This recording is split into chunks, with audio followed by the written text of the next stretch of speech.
Good evening and welcome to our virtual author talk with Stephen Fisher. My name is Stephen Martinez and I'm the reference librarian in charge of adult programming at the Chester-Rye Public Library. It is my privilege to have Mr. Fisher and all of you on this Zoom call tonight. This presentation, as I mentioned, is being recorded and will be added to our YouTube channel. Many of our virtual programs have been uploaded there for you to view, including some cooking videos I myself made. I have included the YouTube link in the chat for your convenience. You should be receiving that now.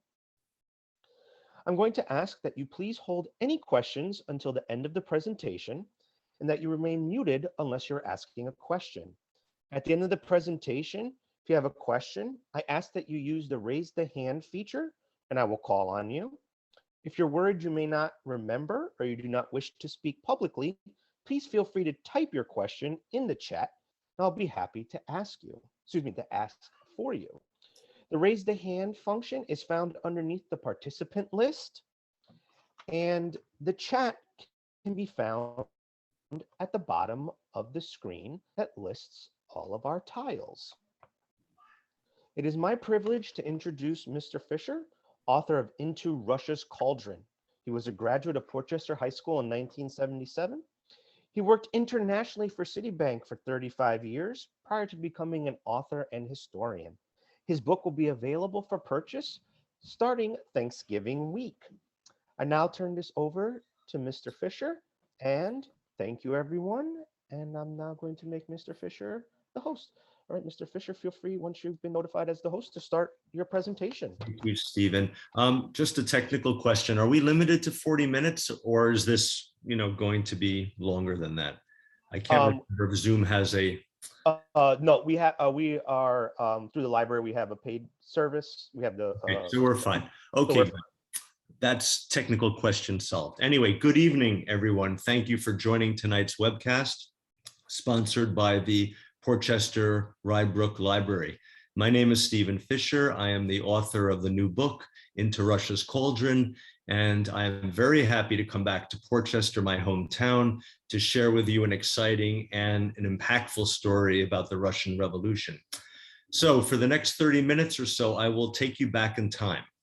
I will introduce my book to you, and after that, we can have a question and answer session if you would like. And I hope now you can see the presentation slides that I'm going to put on the screen for you.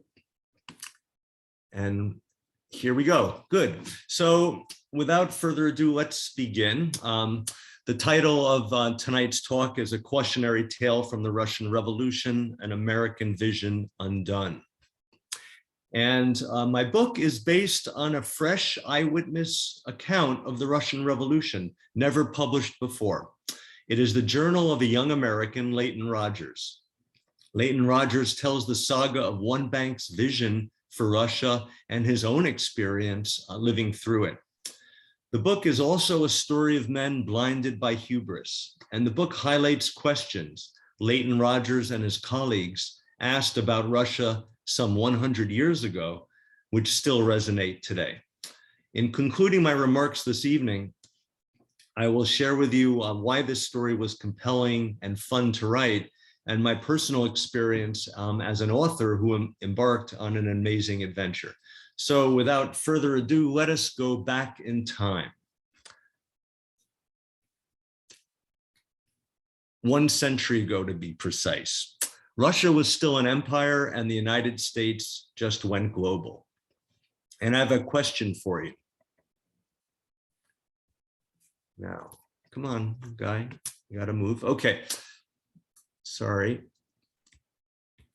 What would you think about a vast opportunity in Russia? And that was the question of 100 years ago. Russia is the largest country in the world by landmass.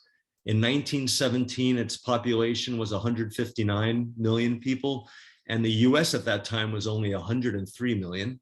Russia had enormous natural resources to be developed, railroads to be built, mines to be opened, consumer goods to be produced. The trade potential was running into unknown figures, and there was the allure of profitable commercial and financial relations.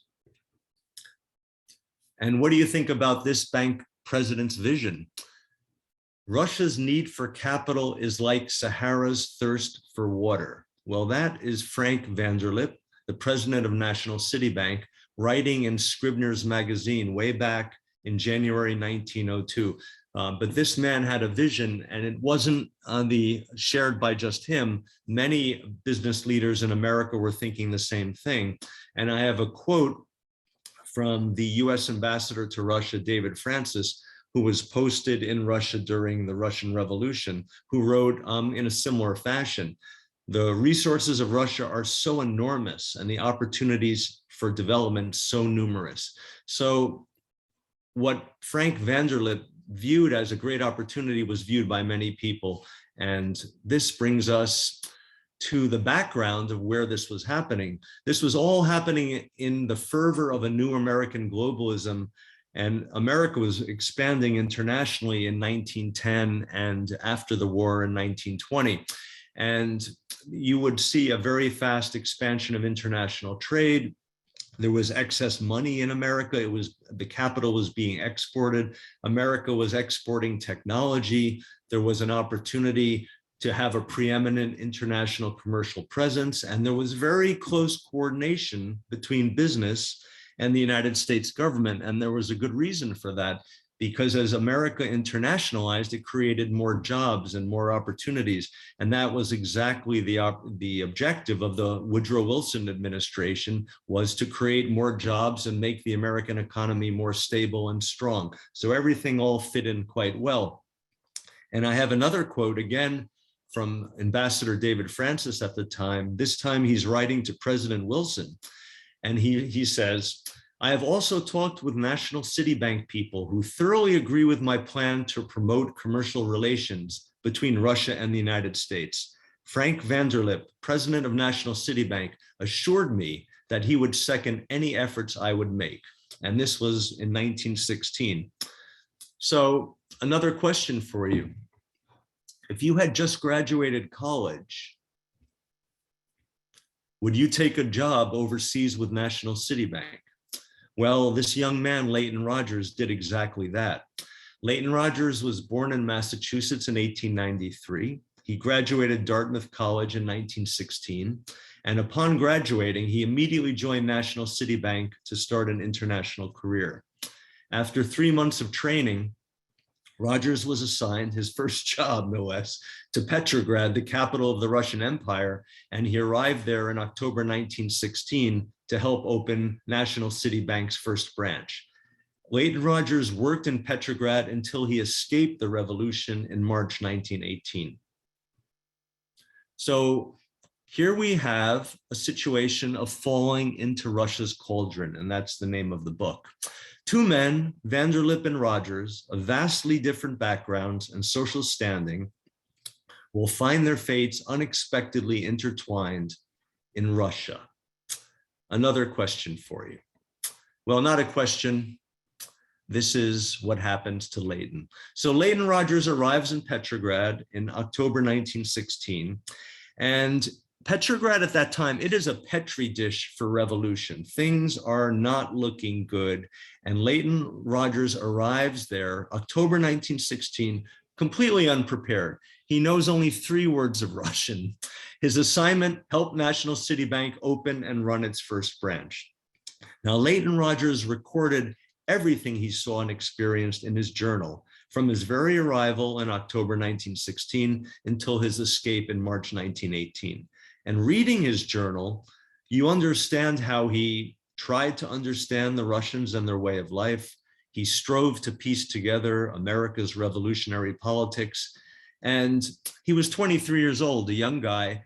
He sought adventure despite the ever-present risks to his person.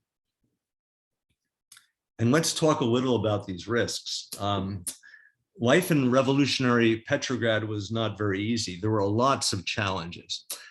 Street anarchy and violence. The weather is awful there. The winters are very, very difficult, extremely cold, enormous amounts of snow. The streets are hard to navigate. The trams don't work. The clouds are always there. It's always gray. The sun never comes out. It's pretty depressing to be in Petrograd or St. Petersburg, as we call it today, during the winter. And the summer in St. Petersburg only lasted about 2 or 3 months. And then it got very cold again. So the weather is not nice. There's constant shortages of food and energy. Don't forget, this is during World War I. Russia was in the war and it was fighting Germany on the Eastern Front, and that was not going very well for Russia. You would see constant demonstrations, strikes, and parades of this party or that party, but it's going on all the time. There's constant uncertainty about what tomorrow brings. And then there is the threat of the German army. The German army was winning the war against Russia. When Leighton Rogers arrived in Petrograd, the German army was only 200 miles away from Petrograd. So in addition to all of these challenges, there was, the risk of being captured by the German army and being interned, and America entered the war against Germany in April 1917. So not a good place to be if that happens. But nevertheless, there were, well, before I get to the pleasures, let me talk about the challenges. You have 4 photographs here. On the top left-hand side, you see Cossacks mounted. They're always carrying carbine rifles and sabers, and they are putting down very violently any kind of protest on the street. These photos are exactly what Leighton Rogers saw every day.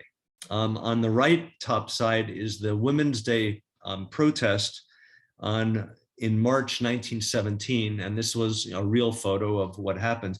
Leighton saw this protest, he was witnessing that, and he wrote about it. This protest led to the March Revolution, which overthrew the last Tsar of Russia. On the bottom left-hand side, you see a line of people, mainly women. It's incredible, but every day Leighton Rogers would see these lines, and these lines were long, and the average woman in Petrograd spent 40 hours a week lining up for various daily provisions. Incredible, but this is true, and this is exactly what Leighton saw. And the last photo on the lower right-hand side is it's a postcard of Nevsky Prospect. It's like the Fifth Avenue of Petrograd. Leighton would walk down this street or take a tram every day, going from one place to the other. And this postcard is actually a postcard that he bought and kept, and it's kept in the Library of Congress file under his name. So this is a real postcard that I took a photo of, once actually owned by Leighton Rogers. Now let's move to the positive side of the ledger a bit. There were pleasures, and as a 23-year-old, you're always looking for pleasures. And Leighton was very interested in the arts, and in Russia, the ballet and the opera were world famous. They still are. And Leighton was incredibly lucky to be in Petrograd during the height of the opera and ballet's greatness in Russia. He also enjoyed, despite all of the challenges, a great camaraderie with his other colleagues in National City Bank, with other Americans and other foreigners living in Petrograd at the time. And that helped him a lot, particularly when things got very tough. He obviously had lots of adventures, and when you read his journal, it's one adventure after the other, and it's quite incredible that he gets away with all this, because sometimes he's really taking a lot of risks, and he almost got shot and killed a few times, no less. And finally, the other pleasure is the learning experience. So he comes to Russia, ground zero, and he's learning day by day about a fascinating country going through a fascinating period of time. So this is a rich, deep experience for Leighton Rogers. And a little more about the pleasures. I'll just talk a little about the arts.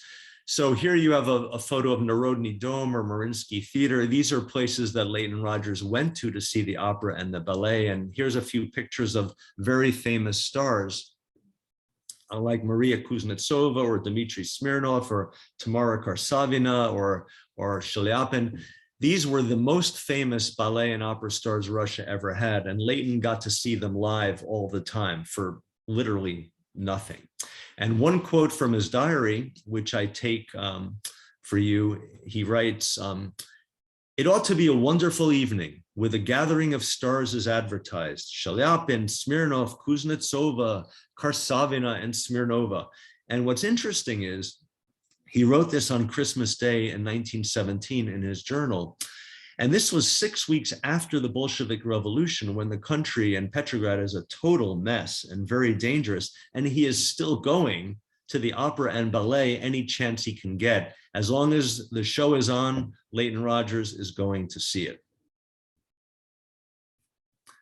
So what was National City Bank doing while Leighton was getting to know about Petrograd and having these challenges and adventures?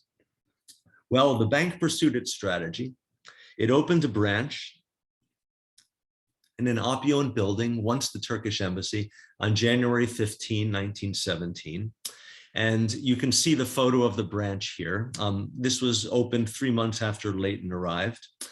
And the building still exists. It's a beautiful building. It's not owned by National City Bank or Citibank anymore, but it still operates. And on the right-hand side, you see a photo of the staff, and there's Leighton Rogers peeking out from behind in the back row, smiling. So I guess we caught him at a good time there. But National City Bank aimed to be the preeminent foreign bank in Russia. It was definitely going to be that way. It underwrote and invested in Russian government bonds, and Russians flocked to National City Bank to deposit their savings. And National City Bank's balance sheet grew exponentially, faster than they ever could have imagined. Within months, they were profitable. But there was one reason for this that the National City Bank management missed. And that was the flight to quality syndrome. So what does that mean? Russians deposited their money with National City Bank because they were concerned about Russia's future. An American bank offered them the promise of safety and reliability. But blinded by success in attracting deposits, National City Bank management did not realize that the key reason for Russians putting their money with Citibank was their own fear about their own country. This meant that National City Bank's business was also at risk operating in this country, but no alarm bells sounded. And here's another quote from Leighton's diary, where in May, which is less than 4 months after just 4 months after the bank opened its branch, he writes, "The growth of our bank is unprecedented in banking history." Well, there's a lot of excitement in that statement, but it also shows that business hubris, where things are going so good. National City Bank was blind to what was going on in the country. They were just looking at the growth of their profitable business, but not realizing one reason why it was happening that way. And that brings me to this slide. Now, there was a very good reason for Russians to be concerned about stability. 1917 was anything but that. I won't go into a detailed history lesson here, but this slide shows that every month, one after another destabilizing event occurred, ultimately ending in the Bolshevik Revolution in November 1917, when basically the game was over. So, this is what was going on, and Leighton was living through every month, writing about this in great detail, which is why this journal of his is not only an exciting sort of thriller, but it's a great historical document because it is a very important eyewitness account of all of these events that shook Russia in 1917 and affected everyone who was living there. So Rogers witnessed a revolution, and here are 2 photos of exactly what he saw on the street.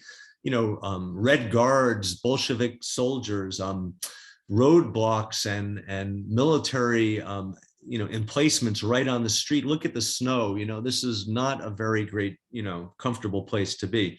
And 2 quotes from Leighton Rogers' journal describing this are very indicative. Here's one: "They've begun it. They're at it now as I write. Machine guns and rifles are snarling and barking all over the city. Sounds like a huge corn popper." He always threw a little humor in, despite the fact that he might have gotten killed an hour later. But there's Leighton Rogers for you. Interesting personality. Another quote: "Private property is at public mercy. Looting of shops, robbery, and murder is the order of the day and night." So this is what was happening to Leighton Rogers and everyone in Petrograd when the Bolsheviks took over in November 1917. Leighton survived it, but he wrote more. It is not pleasant now. The city is a place of pain and odors and hopelessness, a pale giant sinking slowly into death. This brings me to another point. His journal is wonderfully written. He's 23 years old and he has a real talent for writing. And, I looked at, I was transcribing his handwritten pages. And I noticed that there's no erasures, there's no crossouts, there's no replacements. Everything he writes comes right from his mind, right onto paper with no changes. I don't know about you, but that's a pretty hard act to follow, to be able to write so beautifully without editing or changing anything and be 23 years old and be living in this kind of situation. But that is Leighton Rogers and why his journal is such a wonderful document to work with. Another quote, "I don't think I'll ever forget the days and weeks of slow starvation. That's what it amounts to when all we have is a small chunk of this soggy black stuff they call bread, a piece of horse meat if we are lucky."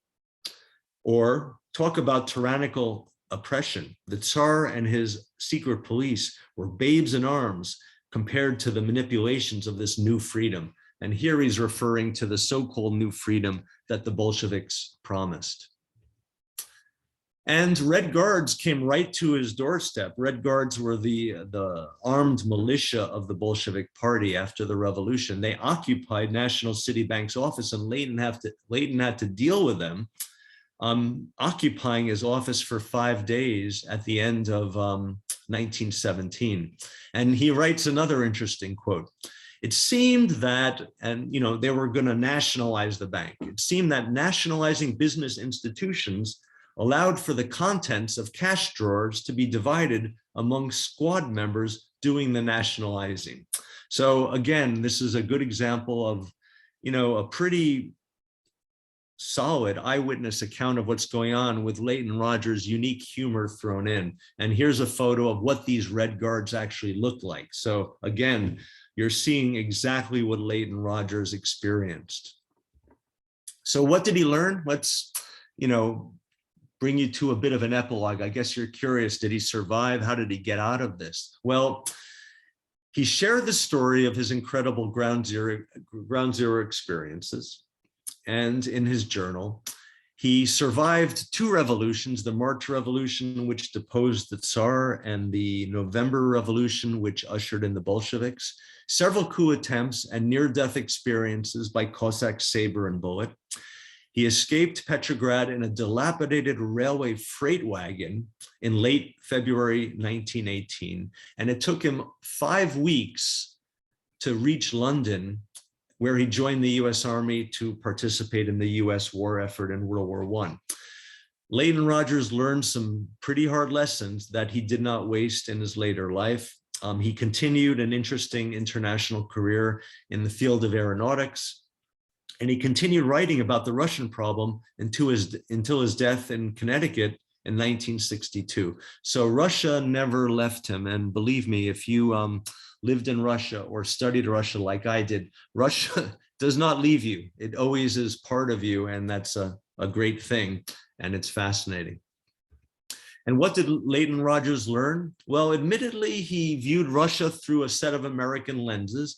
It's hard not to, particularly in those times, where he was evaluating Russia like an American would, and that obviously is going to help help you sometimes, but it'll also lead you to some erroneous conclusions about what's going on with Russia and how Russians think. Leighton cited the unpredictability in the Russian character, influenced by what he called the unique Slav philosophy. He argued that in order to help the Russian people, you should only do it once they have made their own decision on their form of government. Call out their leadership if it denies its people the right to do so. Leighton Rogers believed Russia's potential power for good or evil was almost beyond conception. And he wrote that 105 years ago, but I believe we can still agree with that statement today. And that's what's very interesting about the lessons that everyone in this book tell us, is that whatever they thought about and talked about 100 years ago, we still talk about today. Nevertheless, Leighton Rogers never did lose hope in the Russian people. And a few things that he talked about I brought up three themes that are still relevant to us today. One is how Russians self-govern themselves and their views on their own government. And what Leighton wrote in November 1917 was, "It is disheartening to contemplate how faintly the spark of self-government burns in the breasts of the masses. It fails," there's some things I can't see to read everything here. Okay, let's see if I can move it down. Yeah, "It fails to blaze even when fanned by tremendous winds from the current rush of events." And he's talking about the Bolshevik Revolution.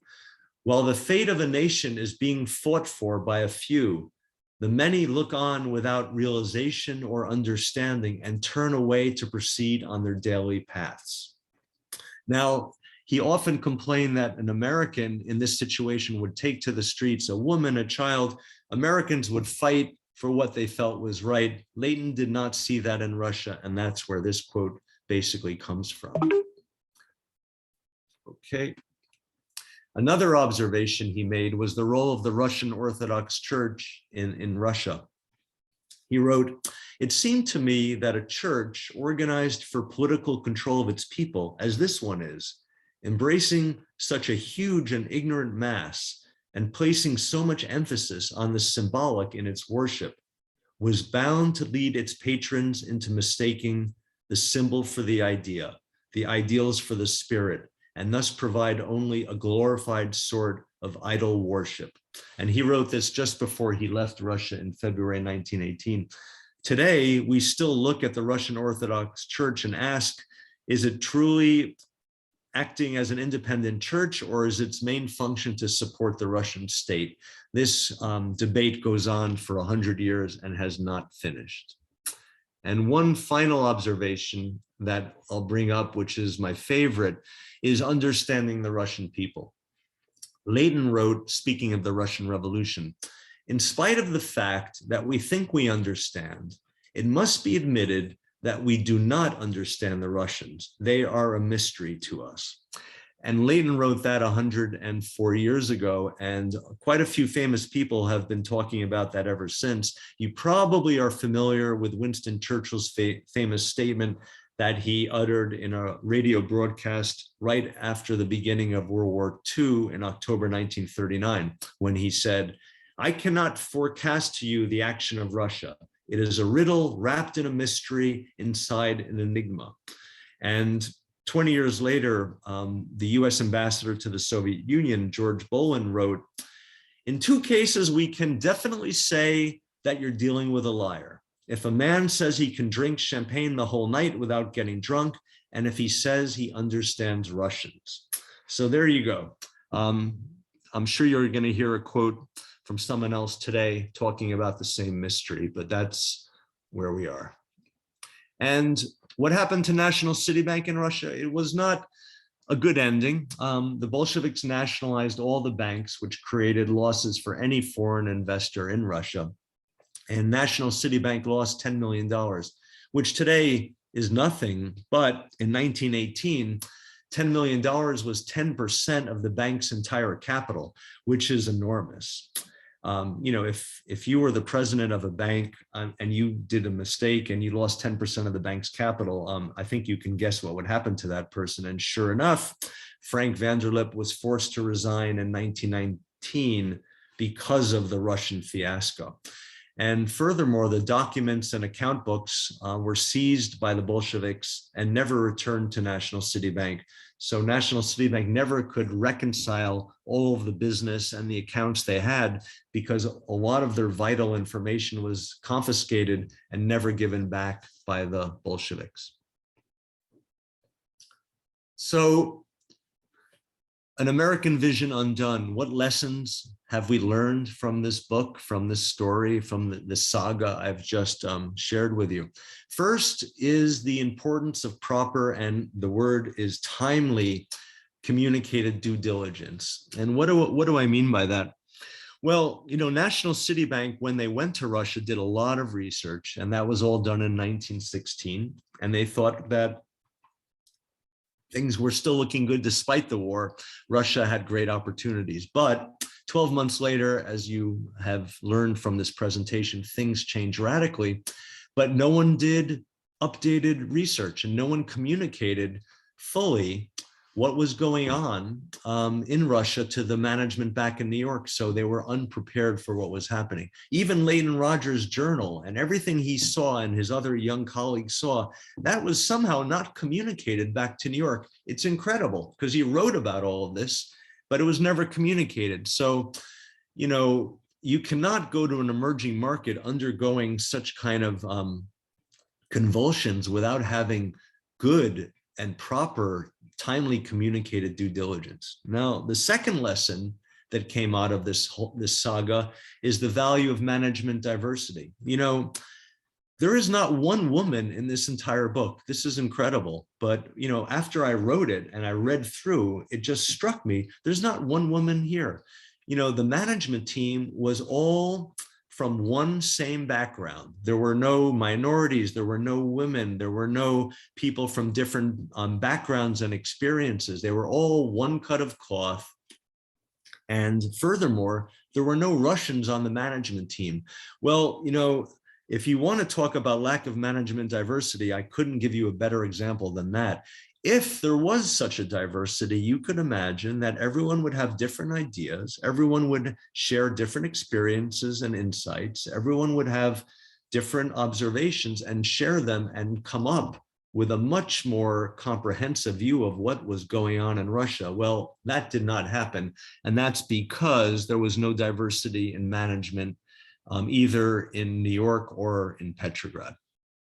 The next lesson learned is America cannot change the course of events in other countries. It tried to help Russia fight the Bolsheviks, but that did not work. It, together with France and Great Britain, intervened in Russia after World War I to try to knock the Bolsheviks out of power. That didn't work. So one other lesson is, you know, America, but not just America, any country has a very limited ability to influence the course of events in other countries. And one other lesson that we learn is never assume the Russians or Russia acts like your own country, or the Russians will act like you. And that was a problem that a lot of the you know, people at National City Bank in that time, they thought they understood what was going on. They applied their American way of thinking on the Russian psyche. That was a mistake because you cannot do that. And they learned the hard way what happens when you try to make that assumption. And the final lesson learned is never, I mentioned this already, but never intervene in Russia militarily or otherwise. You know, the United States learned that in 1918. Russians were not willing to team up with anyone invading their country or even promising to help them. That's just not the way they were. So that was another lesson learned. Now, finally, I'll just talk a little about my own experience in writing this book because it was a lot of fun and interesting. First, I found Leighton Rogers by pure chance in another book about Russia called Caught in the Revolution by Helen Rappaport. I was just reading it 4 years ago. It was a book about all of these different foreigners who were living in Petrograd at the time. And Leighton Rogers was mentioned as one of these 50 or 60 people, and that he worked at National City Bank. And I was working for Citibank at that time, and I was completely shocked. Nobody in Citibank ever heard of this guy. And I was, you know, I worked in Citibank Russia for 8 years. No one knew about this. So I was, just like everyone else, totally fascinated. And I went to the Library of Congress to research. I found out his diary was there. I went to research it. And as I read his diary, I found out that all of the experiences he had in many ways paralleled my own career because I was living abroad. I lived in Russia for 8 years. I lived in Ukraine after that, and I experienced the Ukrainian Revolution of Dignity in 2014 when I was hearing machine guns and explosions from my house. So Leighton's experiences 100 years earlier were pretty similar to what I experienced, and that made me even more fascinated with my so-called predecessor. So I became fascinated with his journal, and his writing just became alive. Every page was an exciting adventure. And writing a book is a lot easier if you are part of the adventure. And your book becomes a work of passion. And it was my first time. I had never written a book before. So this was an interesting learning experience for sure. But even if it's a work of passion, which makes it easier and more fun to do, it still requires a large commitment and discipline, which I learned throughout the process, and that's important. So there's a big learning curve in writing and publishing a book, but most important, in the end, I feel very good about all of this because I'm contributing to this history to the public. It's never been seen before, and the academic community that studies Russia and events of this nature. So I can go back to Abraham Lincoln's quote and conclude today's presentation and basically agree with him that commitment is what transforms a promise into reality. And what I did was, Leighton Rogers never published his diary. He tried to, but he died in 1962, never published it.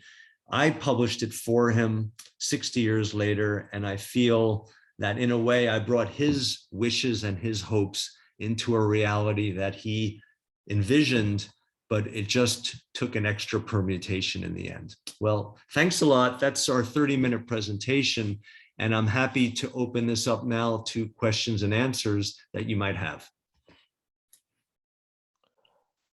Thank you, Mr. Fisher. That was wonderful, very informative. I would like, as Mr. Fisher mentioned, open the floor to any questions. If you are interested in asking a question, I do ask once again that if you could use the raise the hand function. And if you do that, we will go ahead and call on you. And before speaking, just make sure you're off of mute. So if anyone has a question, please feel free to use the raise the hand function. Noel, Noel, please go ahead.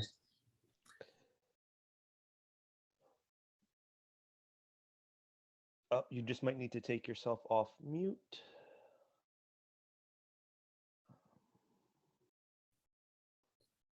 Okay, we can't hear you because you probably have to press the unmute button. I am going to do that myself. Oh, that's what a great host can do. You can take over people's controls. I'm going to do that. I took back the control. I'm going to go ahead and do that right now. Oh, okay. You have been. We can hear you. Mm-hmm.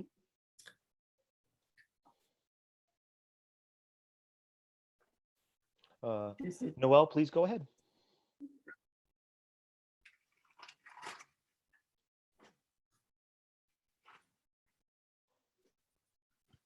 Noel, do you have a question? You can go ahead. We can hear you now.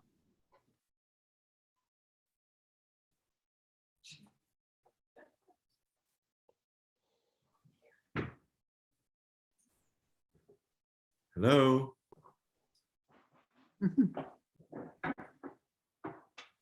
Okay, Noel, we're going to give you a minute to figure it out.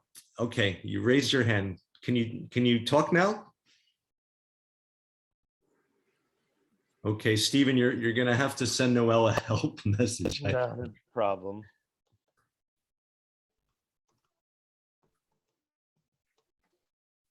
Oh, I see. Wait a minute. They have my name as Noel Wilson. Oh, yeah. They have my name wrong. See, this is Charlotte. Yeah, my name is Charlotte, not Noel.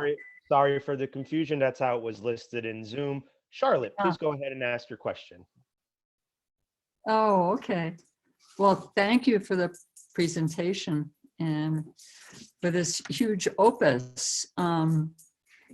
One of the things that came to me right away is wondering how the trauma and the adventure of this whole Russian experience affected Leighton's personal life, his career, his whole trajectory. And I wondered what you could share with us about that. Well, he didn't seemingly have any negative effects, and some people did. The branch manager in Petrograd had a nervous breakdown after he left Russia, and he never recovered. One person who worked in Citibank's, National Citibank's office in Vladivostok, committed suicide 25 years later. That was not very pleasant, but Leighton had a very active career. He always was talking about Russia, and he actually went to Russia back in 1943 and 1944 as part of his aeronautical career to help with the the Lend-Lease program where, America was giving Russia Era Cobra fighter planes to help the Russian war effort against Nazi Germany. And Leighton Rogers actually went there as part of a mission. So his whole career was connected to Russia, and he never stopped. And, I don't think he suffered anything negatively. He just had a lot of insight as to what he experienced, and he carried that forward with him throughout his career. He had a very interesting international career, traveling to Japan, China, Russia, everywhere. Thanks. Kind of amazing he wasn't more known. Thank you. All right, thank you, Charlotte. Is Katie, I believe, has a hand up, so I'm just gonna unmute you here, and then you should, if you can't unmute let me see if I'm gonna unmute you. Katie, let's go. There, can you hear me? There you go. Yes, we can. Please go ahead with your question. Wonderful. I was curious. So Leighton, I think, was my great uncle. And I was curious to, if you could tell us a little bit about his career in aviation afterwards. Do you know what company he worked for? Or was it in a capacity with the US government? My mother always called him a diplomat, but I am now learning that that's not quite true. He was a businessman in Russia. Well, actually, he was both, because before he joined Bell Aeronautical Corporation in the 1930s, he was working for the US Department of Commerce all the way. He resigned from Citibank in 1921, went back to Europe and joined the US Department of Commerce, and he was posted in Berlin, in Warsaw, a short period in Paris. He was actually given an award by the French government in 1929. So he was working for the US government until he joined the private sector for Bell. And then, even during his time in the US government, he was sponsoring the aeronautical industry and helping American airlines and aircraft producers expand business overseas. So he did both. Everything he did was pretty logically connected career-wise. And Charlotte, that's maybe where you got your diplomat gene.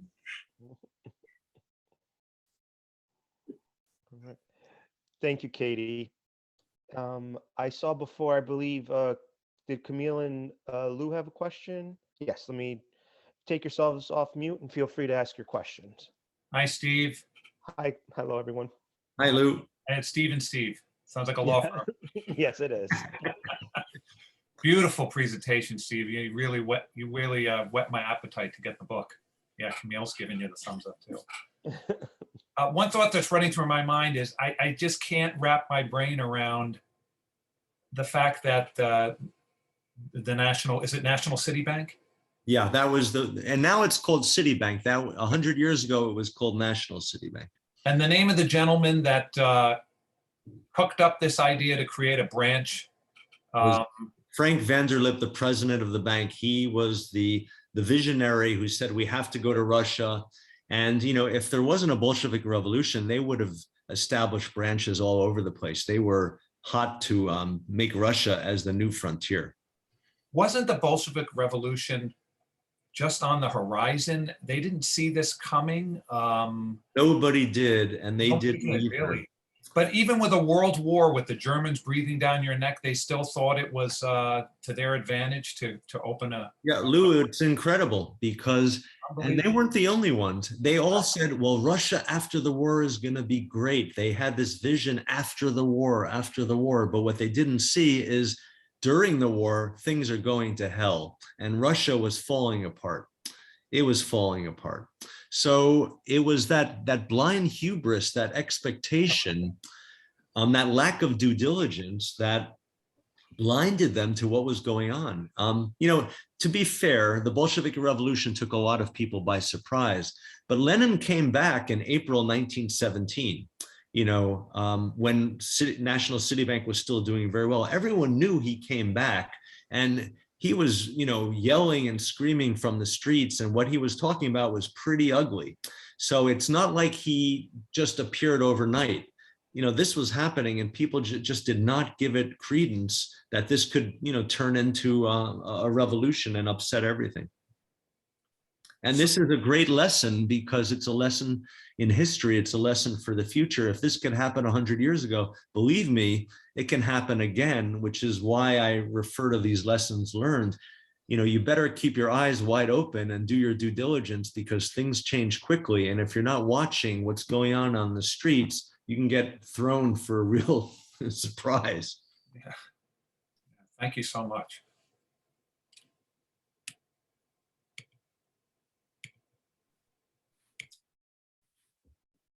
Well, we are at 6:50. Do we? Oh, Yeah, 7:50. we do. Sorry, I was chatting and I did not realize that myself was on mute.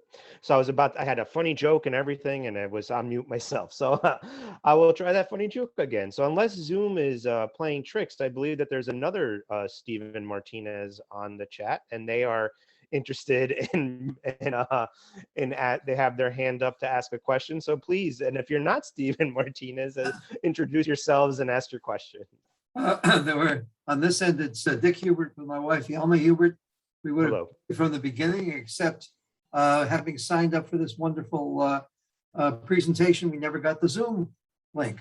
And we were the last ones to start screaming and yelling about shortly after 7 o'clock to the library, people saying, where's the link? So we've joined you a little late. But my question has to do with what business can learn from Russia. We live just a couple of 100 yards or more away from PepsiCo World Headquarters, where of course Donald Kendall became famous for opening up Russia with Nixon's help for Pepsi. And we have a very good member of our extended family who's right now running the Bosch franchise throughout Russia, headquartered in Moscow.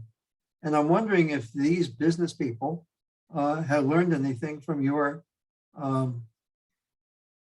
Leighton, from your friend Leighton, or whether they're heading in a direction that isn't going to be very fruitful for them. Well, you know, I'd recommend they read the book, not that because I want to sell it, because it's a valuable lesson.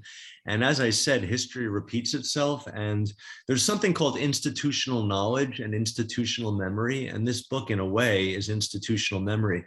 If you go to Russia or any other country, it could be China, you should understand what happened in its history, because, you know, what happened 100 years ago, manifestations of it could reoccur. And it's a very valuable background to have. So my advice to your family member in Russia is understand what happened before, and that history does repeat itself. And it's very important to, you know, view a country and view your business in that context. Interesting. Your book is electronic, I assume. So it's going to be out in about 2 or 3 weeks, and it'll be an ebook and also hard and soft cover. It will be available on Amazon, sir? Yes, it will be, and Barnes and Noble and other outlets like that. Before Thanksgiving, it should be available before Thanksgiving. We'll make sure he has a link, and we'll get it to Moscow. And if we get any interesting feedback, we'll let you know. Sure, thank you. Okay, I think we have time for 1 or 2 more questions. Is anyone else interested in asking a question?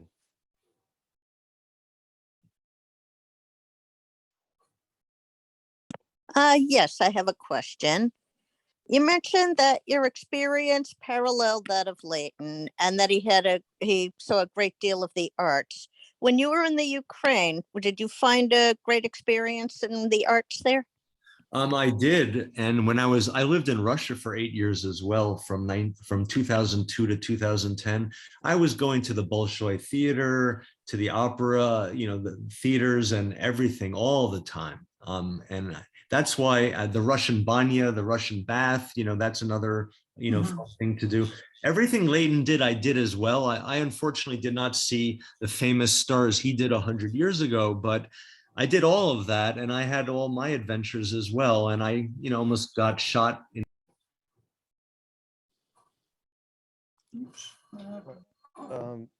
Steve, I'm not sure what happened. It looks like you just muted. Okay. I'm sorry. Yeah, Shot. I'm sorry.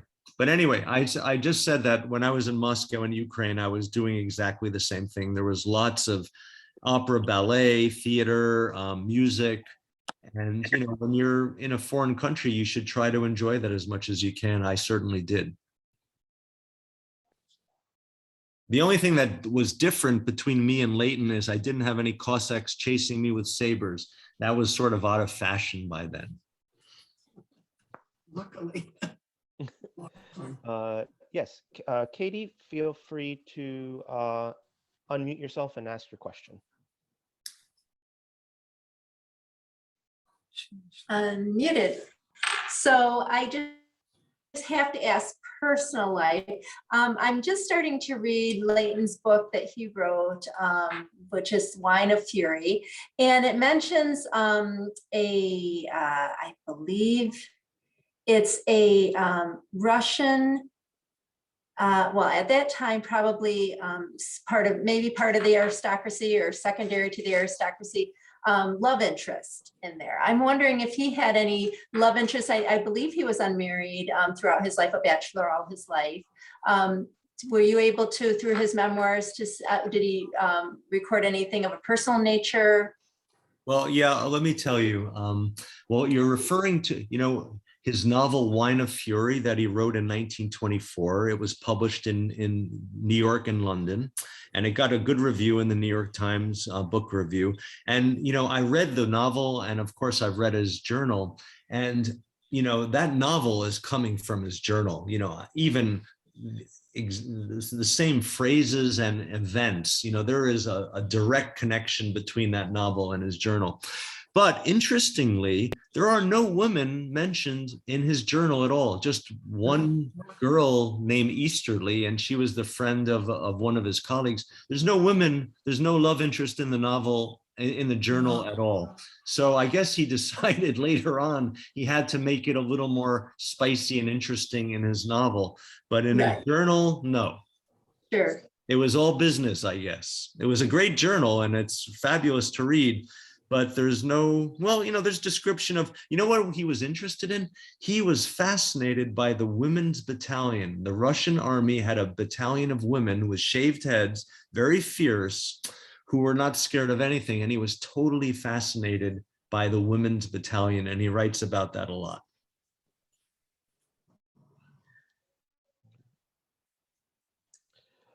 All right. One more question. Does anyone have a final question? Nope. The Huberts, feel free to go ahead and just briefly, Mr. Fisher, will you be giving this presentation again on Zoom to anyone else? And can we?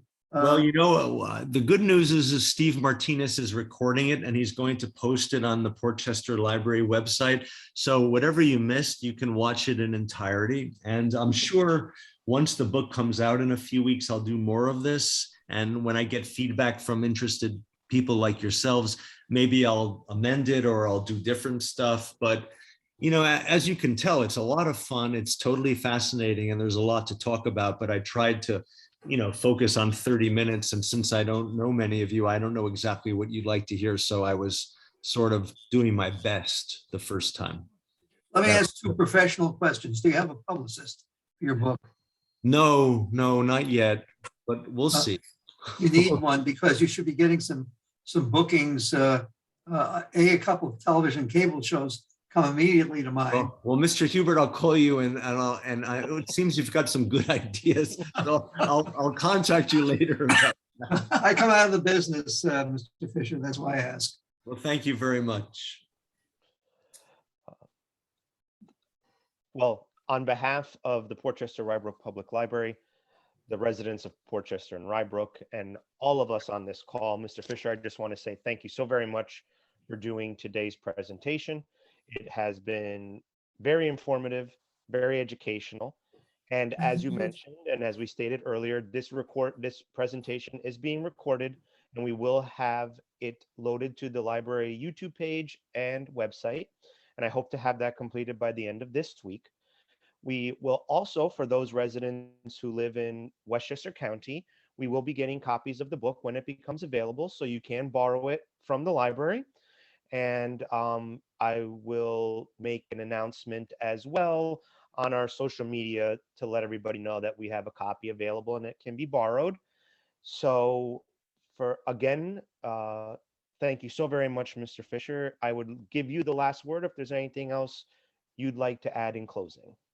Well, Stephen, thank you for organizing this and inviting everyone. It was a pleasure talking to you today. And, you know, read the book, because I think it's a beautiful, it's a story that comes alive. And I had so much fun reading it, and I'm sure you will as well. And remember that history repeats itself. So we had lessons from 100 years ago are still very valuable today. And with those words, I will wish you all a good evening. Thank you, and good evening, everyone, and have a wonderful holiday season. It is that time of the year. Bye, everyone. Goodbye.